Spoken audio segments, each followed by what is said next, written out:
Hola, ¿cómo están? Vamos a ver hoy la cuestión 92 de la prima secunde de la suma de teología de los efectos de la ley. Es una cuestión muy pero muy breve, de 2 artículos solamente. El primero se pregunta Tomás, ¿la ley tiene como efecto hacer buenos a los hombres?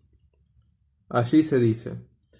En cambio está lo que dice el filósofo, ¿no? El propósito de todo legislador es hacer buenos a los ciudadanos. En efecto, la ley tiene como efecto, baja la redundancia, hacer buenos a los hombres. Hay que decir, dice Tomás de Aquino, como ya vimos en la cuestión 90, que nosotros ya hemos estudiado, la ley no es otra cosa que el dictamen de la razón que hay en el que preside y con el que gobierna a sus súbditos. Ahora bien, la virtud de cualquier súbdito consiste en someterse prontamente a quien lo gobierna, y así vemos que la virtud de los apetitos concupiscible e irascible está en obedecer dócilmente a la razón. Es lo que dice el filósofo en el primer libro de la Política. La virtud de todo súbdito consiste en la buena sumisión a su superior. Mas las leyes se ordenan a ser cumplidas por quienes les están sujetos. Resulta, pues, manifiesto que es propio de la ley inducir a los súbditos a su propia virtud. Por otra parte, la virtud es la que hace bueno a quien la posee. Luego, el efecto propio de la ley es hacer buenos a sus destinatarios, bien en un sentido absoluto, bien en un sentido meramente relativo, porque si el legislador se propone conseguir el verdadero bien, que es el bien común, regulado en consonancia con la justicia divina, la ley hará bueno a los hombres, en sentido absoluto. Si en cambio, lo que el legislador se propone no es el bien verdadero, sino un bien útil o deleitable para él mismo, o no acorde con la justicia divina, entonces la ley no hace buenos a los hombres en sentido absoluto, sino solo en sentido relativo, es decir, buenos para un determinado régimen. De esta manera, en efecto, el bien se encuentra incluso en cosas de suyo malas, y así decimos que de un individuo que es un buen ladrón porque sabe obrar de acuerdo con sus fines, ¿no? Ahí al final un poco gracioso Tomás, dando un ejemplo de cómo la bondad puede ser también tomada en sentido relativo, en sentido análogo, ¿no? Las palabras, recuerden ustedes que tienen muchísimos significados y plurales usos. Ahora, importantísimo, ¿la ley tiene como efecto hacer buenos a los hombres? Evidentemente sí. Ahora, lo importante de preguntarse aquí es, ¿qué es eso bueno? Ven que ustedes han leído en que en Tomás de Aquino se considera el bien común como el objeto propio de la ley porque el bien común va en consonancia con la ley divina. Por lo tanto, la promulgación tiene que ir de la mano de esta sabiduría de Dios. Yendo de la mano de la sabiduría de Dios, hace perfectos a los hombres, hace muy buenos a los hombres. Y el ejercicio justamente de aquellas directivas que se dictaminan para cada uno de los súbditos es lo que promueve la virtud en ellos y que, en efecto, si se cumplen de forma libre, lo que realiza en ellos la virtud y los hace virtuosos. Y quien es virtuoso tiene una consonancia afectiva con el bien, o mejor dicho, con lo bueno. Por lo tanto, le es mucho más fácil, más sencillo hacer el bien. De esta manera, nosotros consideramos que, con Tomás de Aquino, es evidente, que la ley debería ser buenos a los súbditos.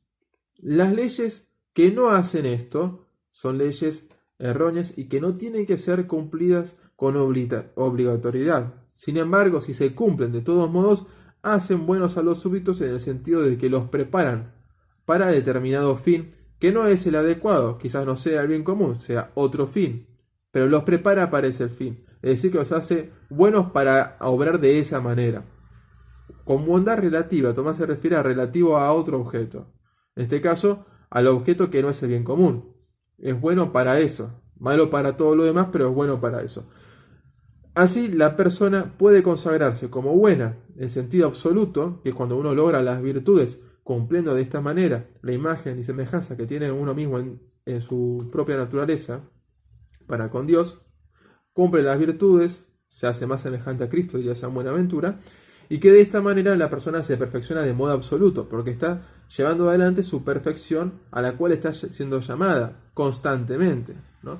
Sin embargo, hay una perfección en sentido relativo, como vemos con Tomás, y es en cuanto a la utilidad para realizar determinada cosa. La persona es cada vez más apta para hacer esto o lo otro, ¿no? También podríamos agregar otra cosa allí, y es que si ustedes prestaron atención, Tomás habla de que es propio del súbdito obedecer. Ahora, ¿qué pasa con las personas que obedecen una ley que es injusta sin saber que es injusta, ¿no? Si saben que es injusta, no tienen que obedecerla, no están obligados por la razón. Todo lo contrario, deberían ir en contra de la ley que es injusta. Ahora, ¿qué pasa con la persona que sigue una ley injusta sin saber que es injusta? ¿Se perfecciona o no se perfecciona? Es una buena pregunta que podemos hacerle al Santo Doctor. Pero podríamos decir, nosotros con nuestro conocimiento básico, que se perfecciona en sentido relativo. ¿Cuál es el sentido relativo aquí? ¿En oposición a qué cosa? El sentido relativo a lo que es propio del súbdito, que es obedecer. Cuando la persona obedece, se perfecciona. De hecho, ustedes, en este caso, ¿no? Siendo un súbdito, no siendo un rey no debería obedecer a otro rey. No. Salvo que ese rey consideramos que es Cristo, ¿no? Obedecer a Cristo. Como en Polonia, ¿no? Que el rey de Polonia es Cristo. Como ellos mismos dijeron. Pero lo que estoy aquí queriéndoles hacer ver, que es un prolegómeno dentro, quizás podríamos agregar como otro artículo, el artículo tercero, es que la obediencia hace la perfección de la persona de muchas maneras. En sentido absoluto, cuando la obediencia va justamente en consonancia con el fin del hombre, como cuando uno es obediente a lo que dice Cristo, como el ejemplo de Santa Faustina Kowalska, que aquí la tengo. O también cuando la persona sigue las leyes de una persona virtuosa, de un dirigente virtuoso, ¿no? De un gobernador, de un príncipe virtuoso que busca la santidad de su pueblo. Entonces esa persona promulga leyes positivas en relación que vayan en consonancia con esa ley divina, y las personas que la escuchan y la ponen en práctica se perfeccionan de modo absoluto, aún sin saberlo. Puede ser que sea un ateo y que diga, yo lo hago porque lo dice el rey, y haciendo lo que dice el rey se va ajustando en las virtudes, se va fortaleciendo y puede hasta inclusive ser imagen de Cristo sin ser consciente de ello, ¿no? Ahora, hay otro sentido que es en relación a la acción, o mejor dicho, en relación a la naturaleza de la vocación o la naturaleza de Estado, en este caso, ¿no? Naturaleza de la vocación nos referimos, por ejemplo, a quien está dentro de una congregación, de una orden religiosa. Esa persona tiene como uno de sus votos la obediencia, tiene que obedecer al superior. De hecho, Faustina escribe en sus diarios varias controversias que Jesús a veces le pide algo, ella se lo comunica a la superiora de la comunidad, ella le dice que no, y Jesús le dice, bueno, hazle caso a la superiora, ¿no? Es importantísimo esto, ¿no? Porque la obediencia en ese estado, en esa vocación particular, es un camino de santidad, es un camino de santidad, un camino de virtud. Ahora, después está en el estado de civil. Nosotros como ciudadanos podemos ser obedientes a una ley promulgada en democracia, y por la obediencia podemos a su vez perfeccionarnos en la obediencia misma civil.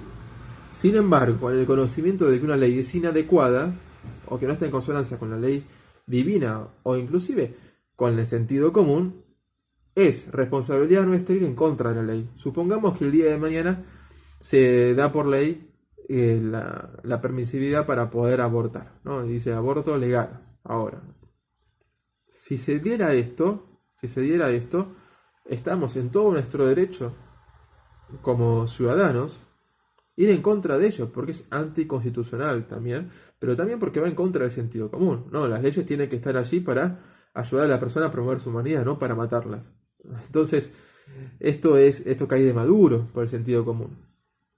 Bien, dicho sea de paso, está la obediencia civil de aquella persona, por lo tanto, que no conoce la malicia de la ley y por lo tanto obedece. Y hay un cierto tipo de perfección relativa en ese caso.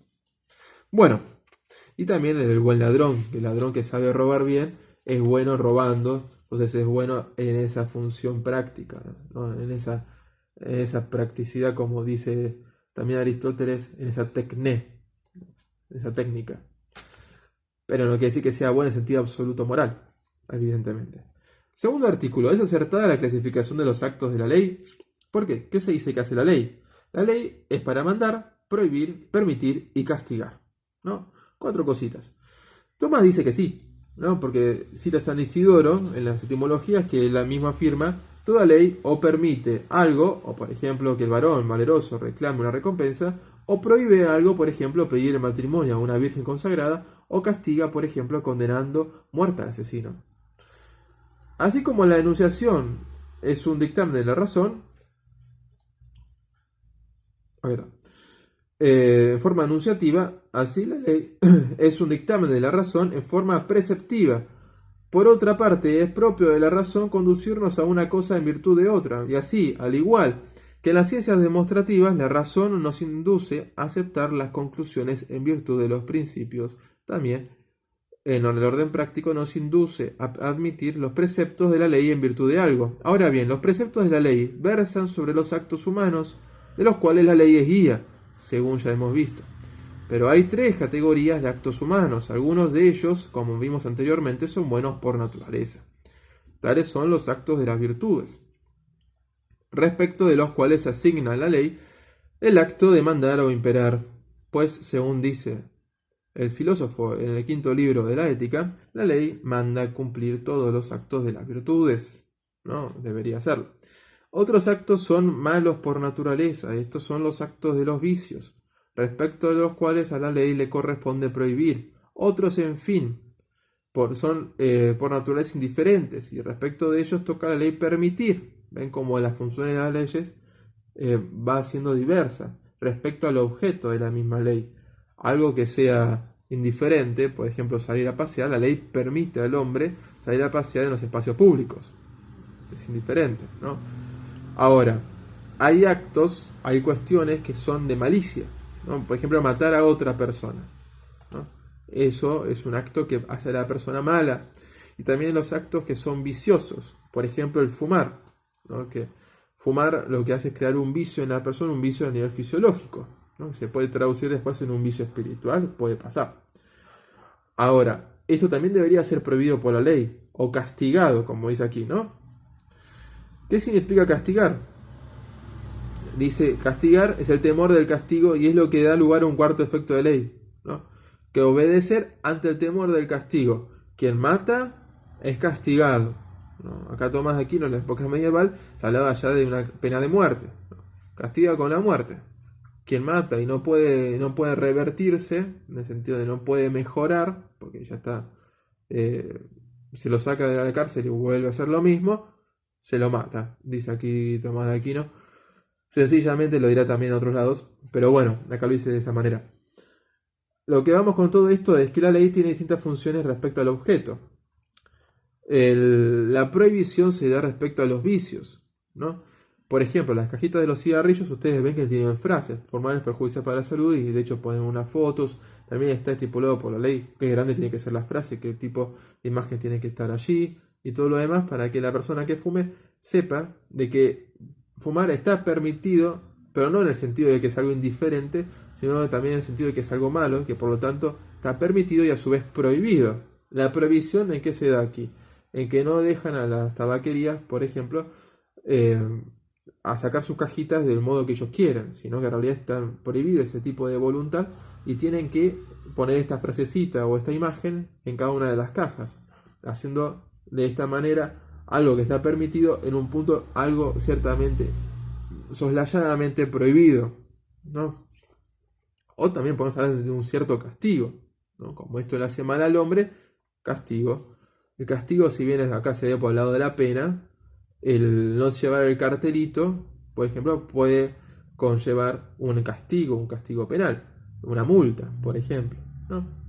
Bueno, ven cómo las leyes son diversas respecto al acto que realicen, y el acto también cambia respecto al objeto que tienen delante. Pero lo que está siempre detrás, en la base de cada una de ellas, es la razón humana, porque la ley pertenece a la razón, pero la razón humana que está arraigada en la ley natural, que participa de la ley divina, que tiene como una manifestación propia de la ley divina, en sentido positivo, la ley eterna, que tiene una manifestación propia de la ley eterna, en sentido positivo, la ley divina, que es la revelación. Bueno, hasta acá con la cuestión 92, que de hecho termina de tantos artículos nomás. Seguiremos más adelante. Hasta luego.